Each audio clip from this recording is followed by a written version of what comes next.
कैसे हो? सरबजीत मैम की क्लास में आपका स्वागत है। आज मैं आपके लिए एक नया टॉपिक लेकर आई हूँ जिसका नाम है बोली। ठीक है, तो मैं आपको जो बोली है उसके विषय में आपको बताऊंगी कि बोली क्या है। बोली क्या है अथवा बोली किसे कहते हैं, ये एक प्रश्न है।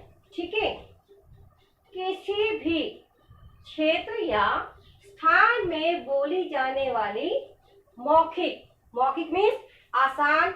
मौखिक के दो मतलब है, एक तो आसान होता है, एक मुंह से बोलने वाली भाषा बोली कहलाती है। मतलब किसी भी क्षेत्र या स्थान में जो भाषा बोलते हैं, मौखिक भाषा बोलते हैं, उसको क्या कहते हैं? बोली कहते हैं। जैसे हरियाणा में हरियाणवी बोलते हैं।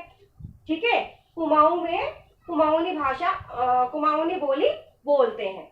बोली का जो प्रयोग है वो बोलचाल में ही किया जाता है। जो बोली है उसको हम बोलचाल में ही उसको प्रयोग करते हैं। ठीक है, बोली जो है देश के किसी भी हिस्से में बोलने वाली ऐसी भाषा है जिसका कोई अपना साहित्य नहीं होता। ठीक है, ना ही इसकी कोई लिपि होती है।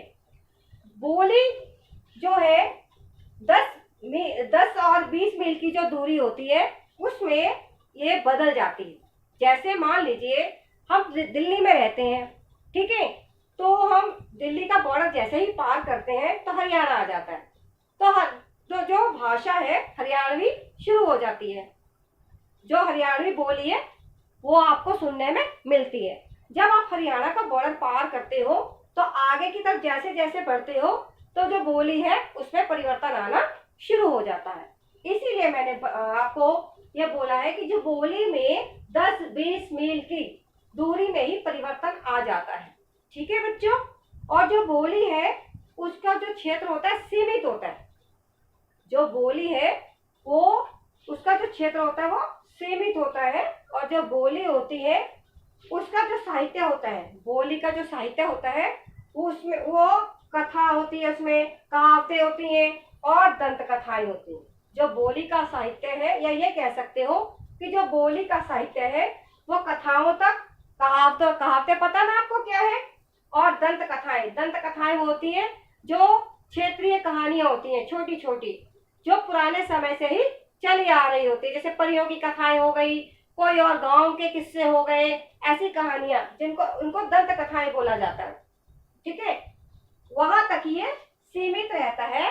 किसका क्षेत्र? बोली का जो क्षेत्र है वो साहित्य जो बोली का साहित्य है वो कथाओं, कहावतों और दंत कथाओं तक ही सीमित रहता है।